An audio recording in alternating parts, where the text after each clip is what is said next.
পিডাইয়া জাগায় বিসি শুদ্ধা গালা হালাবো লাথি দিয়ে একবারে। খালেদা জিয়া সারা জীবন তারে বকা দিছ। তার জানা যায় বাংলাদেশের সবচেয়ে বড় আলেম এই এশিয়া মহাদেশের মধ্যে। আব্দুল মালিক রে তোর মতো টেডি আর ফেডি, তোর মতো 2 টাকার বান্দর আব্দুল মালিক সাহেব ভুল ধরে কস সূরা ফাতিহা পড়ে না জানা যায়। সূরা ফাতিহা কই পাইছো? সূরা ফাতিহা পড়তে হয় নামাজে, লা সলাতা ইল্লা বি ফাতিহাতুল কিতাব।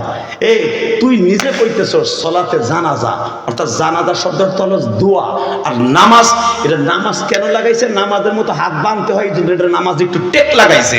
এটা তো নামাজ না বেটা, নামাজ হলে ফাতিহা পড়তো। তো ফাতিহা পড়বে কেন? তুই আব্দুল মালিক সাহেবের টেক লাগাস। তোরে যদি আমি রাস্তায় পাই রে, তোরে পাক থেকে মাথা পর্যন্ত ঘুষাইয়া ফাটায় হেলাবো একবারে। তুই চিনিস না আব্দুল মালিক বাংলাদেশের এমন একজন আলেম, শুধু বাংলার নয়, আব্দুল মালিক সাহেবের লেখনী ফতোয়া সৌদি আরবের সিলেবাসে পড়ানো হয়, মদিনা ভার্সিটিতে পড়ানো হয় বেটা, মদিনা ভার্সিটিতে পড়ানো হয়। জীবনের বিনিময়ে হলো আলিমুল আলামার আওয়াজ দিল। আব্দুল মালিক সাহেব কত বড় বছর তোমরা জানো না। আজকে জানুয়ারি 3 তারিখ, জানুয়ারি 3 তারিখ এই সিরাজগঞ্জ বেলকুচিতে বসে উলামায়ে কেরামের আওয়াজ দিবেন। আব্দুল মালিক সাহেবকে নিয়ে যেই দলের নেতাই কথা বলবে, ওরে পিটাবো, লুলা বানাবো। কে রাজি আছো? আল্লাহর দুই হাত দেখায়। এটা তোমার মা শেখ হাসিনার জামানা না। লিল্লাহি তাকবীর। আব্দুল মালিক চিনেন আপনারা? চিনবেন না, হুজুর চিনে। ওই যে হুজুররা চিনে আব্দুল মালিক কে? আব্দুল মালিক এমন একজন মুসাল্লাম দরজার বুজুর্গ, তার স্যান্ডেলের দিক তাকাইলে বুঝবা। আল্লাহর কুতুব একটা স্যান্ডেল কিনছে 8 বছর আগে, পায়ে দিতে তালের ডোঙ্গার মতো বইলে গেছে। আর আমি নিয়েছিলাম যদি মাসে 2 জোড়া জুতা কিনি, হাজার টাকা দিয়ে, 8,000 10,000 টাকা দিয়ে একটা জুতা কিনি, 4,000-এর নিচে জুতা কিনি না। আর হে 150 টাকা দিয়ে 8 বছর আগে একটা প্লাস্টিকের জুতা কিনছে। এই হলো তার লাইফ স্টাইল আর আমার লাইফ স্টাইল। আর এই হুজুরের লাইফ স্টাইল তাকায় দেখ। এই হুজুরে এনে চামড়ার মোজা পরছে, আল্লাহর কুতুবে এখনো চামড়ার মোজা পরে না, পার গুড় মুড়ে ফাইটে রক্ত বেরায়। সে হলো বাইতুল মুকাররমের ক্ষতি বেডা। তারে আবার ট্যাক লাগাস, তারে কস ভাড়া করা হলে তারেক জিয়ার মার জানাজা না পড়াইলে আব্দুল মালিক সাহেবের কিচ্ছু হইতো না বেটা। তারে ডাইকে নিয়ে আইছে বেটা, তারে ভাড়া আনে না ভাই। আবার তুই কষারে ভাড়া দেয়া ঠিক হয় নাই, হারামি। লিল্লাহি তাকবীর। কলিজার মধ্যে লাগছে আমার আলেম ভাইদের কি লাগছে আমি জানি না। যার ছাত্র হওয়ার উপযুক্ত আমি না। খবর জানো আব্দুল মালিকের? আব্দুল মালিক সাহেবের ফতোয়া মদিনা ভার্সিটিতে পড়ানো হয় সিলেবাসে। খবর জানো? মক্কা ভার্সিটি উম্মুল কোরা বিশ্ববিদ্যালয়ে পড়ানো হয়। আব্দুল মালিক সাহেব যদি মক্কা মদিনা হজে যায়, রাষ্ট্রীয় মর্যাদা তারে দেয়। আর তুই যা না, হুডার ভোমরা তুই যা। তোরে কথা কর না কেন?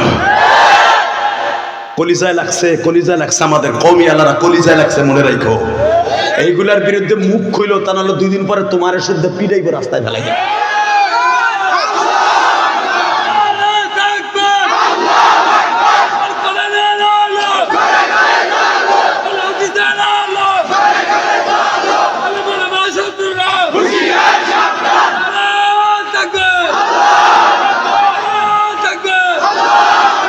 বারাকাল্লাহু ফি হায়াতি ওয়া ইজ্জতি ওয়া জালালি।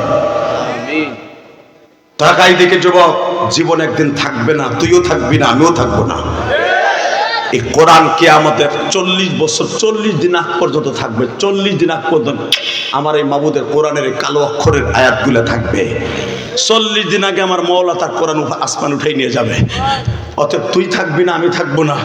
কোরআনের হুকুম চালু করতে যাইয়া, কোরআনের কথা বলতে যে যদি জীবনও যায়। মামুনুল হক জেলখানা গেছে বেটা, লুচ্চামি করে না, ইতিহাস তোরা জানাস না। ভাবছিল মামুনকে যদি ব্যান করে দেওয়া হয় ইসলামী রাস্তা বন্ধ হয়ে যাবে। মামুন কেন, হাজার মামুন জেলখানা গেল, কোরআনের মুহাদ্দিস, কোরআনের এই প্রেমিকগুলি কোরআনের আলো কোনোদিন বন্ধ করবে না, কোরআনের আলো বন্ধ করবে না।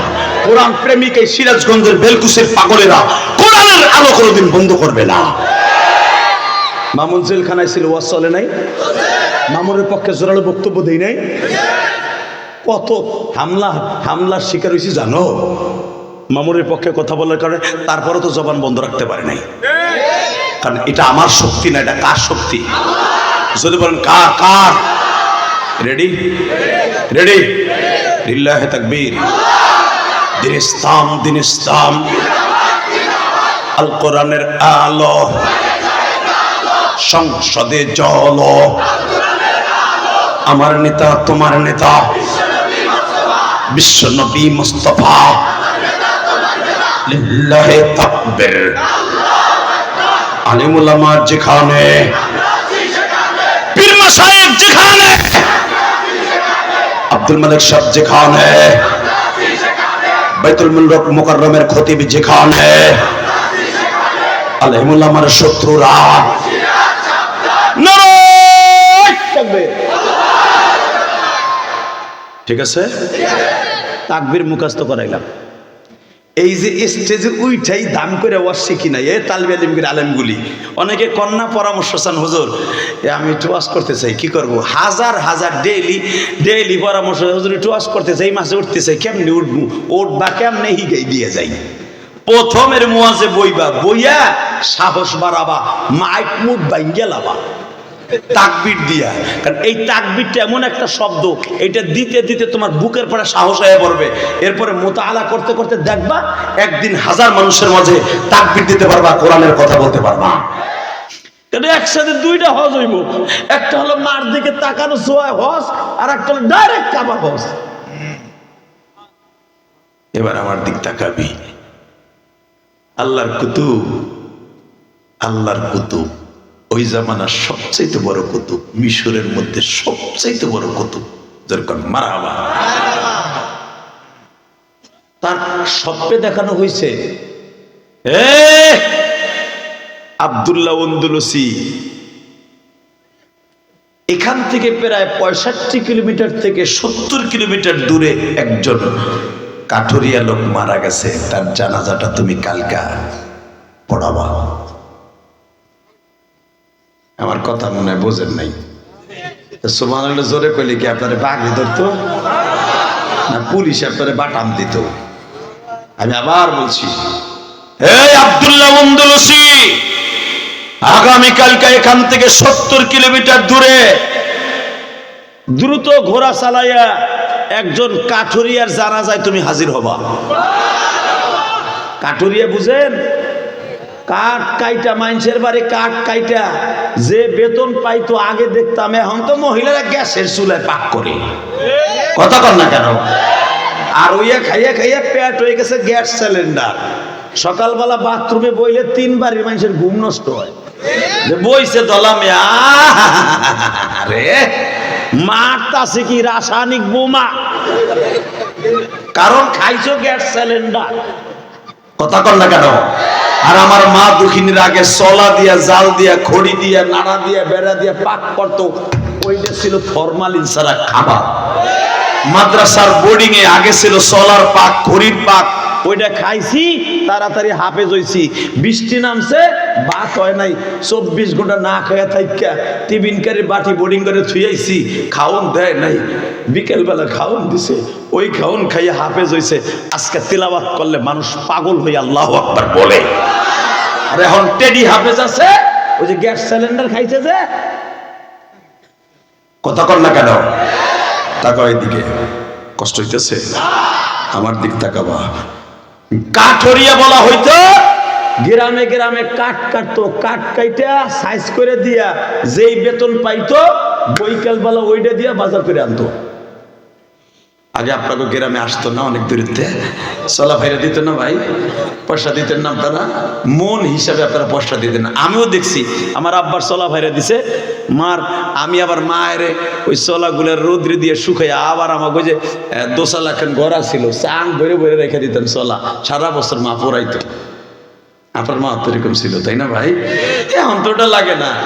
কুদ্দুস কে তাড়াতাড়ি আজগরের থেকে বোতল একটা ফাটা, তোর ভাবি ডাইল চড়াইছে, বন্ধ হয়ে গেছে।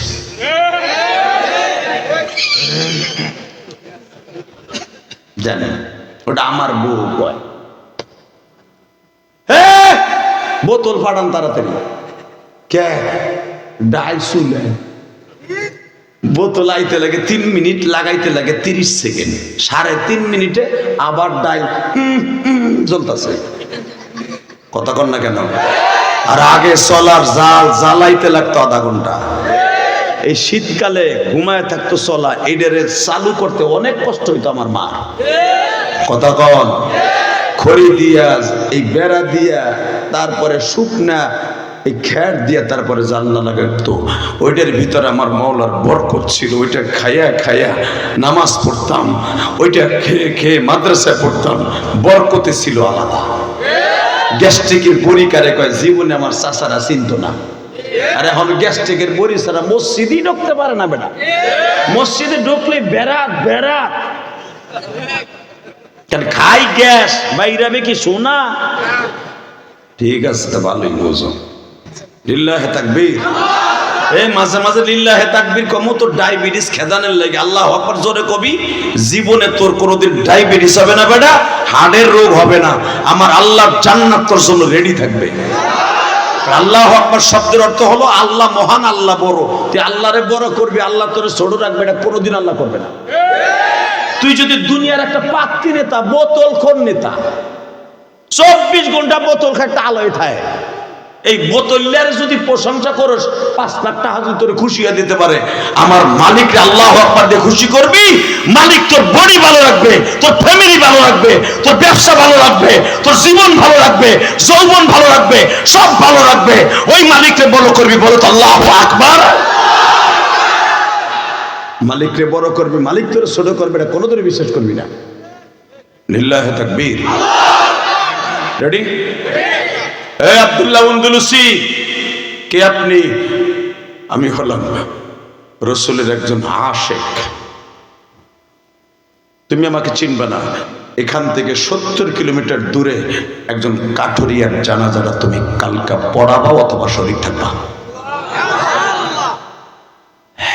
আল্লাহর কুতুব ওই রাত 2টার সময় স্বপ্নে দেখে 2টাই ঘোড়া চালান শুরু করছে। ওই জমানে তার আমার মতো গাড়ি আসিল না, ঘোড়ার গাড়ি টাক টাক টাক টাক চলছে। আল্লাহর কুতুব চলছে চলছে, যেতে যেতে 2টা বেজে গেছে। গ্রামের মানুষের কাছে জিজ্ঞেস করে, ভাই আজাগরা বাজার থেকে মাহফিলটা কোন দিকে? আমি আপনাকে এখানে আইতে বেলকুচির থেকে 3বার জিগাইছি। হালাকে এলাকায় কিন্তু আমি 2-3 বার আসছি, কয়েকবার আমি আসছি। গাছতলা হিন্দি গেছি, গাছতলা মাদ্রাসা গেছি না, গাছপাড়া হিন্দি গেছি। তারপর আমি 3-4 বার জিগাইছি আমার ড্রাইভারের কাছে, জিগে আজাগরা বাজার কোন দিকে? ওই যে কয়েকদিন আসি না, আমার দিক তাকাবেন আর এখন কানবেন। আল্লাহর কুতুব যে জিজ্ঞেস করছে বাজারে, ওই কাঠুরিয়ার বাড়ির বাজারে জিজ্ঞেস করছে, ভাই ঠিকানাটা তো পাইছিলাম অন্যভাবে, এখানে ওই আব্দুর রহিম কাঠুরিয়ার বাড়ি কোনটা? কেন আপনি কে? আমি আব্দুল্লাহ আন্দলুসি। বাবা, এত বড় বুজুর্গ, আপনার নাম শুনছি। আপনি জামিয়া রহমানী অথবা পটিয়া মাদ্রাসার সবচেয়ে বড় মুহাদ্দিস জুনায়েদ বাবুনাগরী যদি আপনার জানাজায় আসে, আপনার কেমন মনে হবে? লিল্লাহি তাকবীর। মুহিবুল্লাহ বাবুনাগরী যদি এই হুজুরের জানাজায় আসে, কার কাছে না বলে কেমন লাগবে? হাজার হাজার আলেম এমনি হুজুরের পিছনে লাগবে। আর আব্দুল্লাহ আন্দলুসি ছিলেন জগৎ শ্রেষ্ঠ ওলিদের মধ্যে একজন। কি মনে করলেন আপনি? মধ্যপ্রাচ্যের মধ্যে সে যখন সে জিজ্ঞেস করছে বাজারে, এ অমুক কাঠুরিয়ার বাড়ি কোন দিকে, সাথে সাথে এক দোকানদার বাইরে কে, হুজুর আপনি? আমি আপনার ছাত্রের মুরিদ। হুজুর আপনি এখানে? হ্যাঁ বাবা, আমি একজন কাঠুরিয়ার জানাজা আইছি। বাজানদের সাথে সাথে দোকানদার বলে, হুজুর উনি তো উল্লেখযোগ্য কোন আলেম নয়, উনি তো উল্লেখযোগ্য কোন হাজী সাহেব নয়, গাজী সাহেব নয়, সাধারণ পরিবারের একটা ছেলে, সাধারণ ভাবে জীবন যাপন করেছে। জীবনে কোনোদিন দেখি নাই কোন মানুষের সামনে কোনোদিন নিজেকে জহের করছে। জানতাম মানুষের বাড়ি যে যে কাষ্ট কেটে চলা বানাইয়া যা পাইতো তাই দিয়ে সংসার চালাইতো, কিন্তু হুজুর সবচাইতে তার বড় একটা গুণ আছে, তার 4টা ছেলে 4টা মেয়ে সবগুলারে আলেম বানাইছে। আব্দুল্লাহ বন্দুলসি বলে, তার বাড়িটা কোন দিকে একবার বলো গো।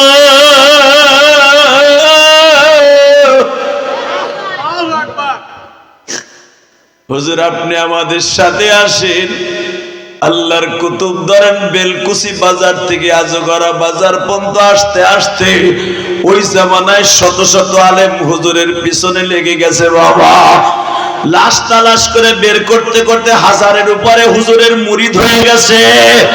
ও বাজার মুহিবুল্লাহ বাবু নাগরী যদি হাঁটতে হাঁটতে তোমাদের বেলকুচি পর্যন্ত বাজার পর্যন্ত আসে, বাজান যারাই শুনবে মুহিবুল্লাহ বাবু নাগরী আসছে, হাটাজারি মাদ্রাসার প্রিন্সিপাল আসছে, খুকনি মাদ্রাসার প্রিন্সিপাল আসছে, বাজান ইলিয়াসুর রহমান জিহাদি রাস্তা দিয়ে হাঁটতাছে, হাবিজুর রহমান সিদ্দিকের রাস্তা দিয়ে গাড়ি থুইয়া হাঁটে, মামুনুল হক রাস্তা দিয়ে আসছে একজনের জানাজায়, বাজান সব কাজকর্ম ফেলে রেখে মামুনের পিছনে মানুষ ছুটবে। আর ওই জামানার যোগ শিখতো আলেম এত বড় বুজুর্গ বাবা, যিনি গাছ সালাম দিলে উত্তর দিতেন বাবা।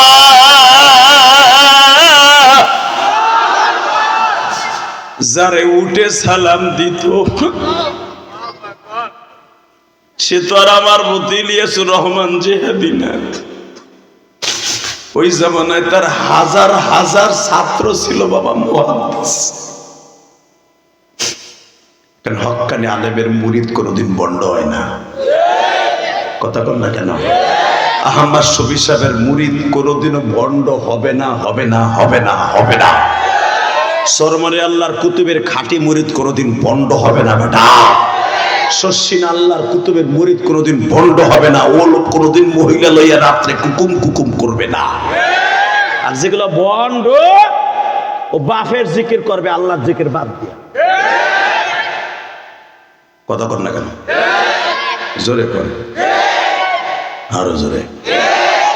খারাপ লাগতেছে? লাগুক গেতা আমার কি হয়েছে? লিল্লাহে তাকবীর। এইবার আওয়াজ দিবার জীবনে কোনোদিন দেও নাই, চোখে এক ফোঁটা পানি আনো। হতে পারে তোমার জানাজায় মুহিবুল্লাহ বাগমুনিগিরি আসতে পারে, ইলিয়াসুর রহমান জিহাদি আসতে পারে, কারি সাহেব আসতে পারে, মামুনুল হকের কপালে থাকলে তোমার জানাজা হতে পারে।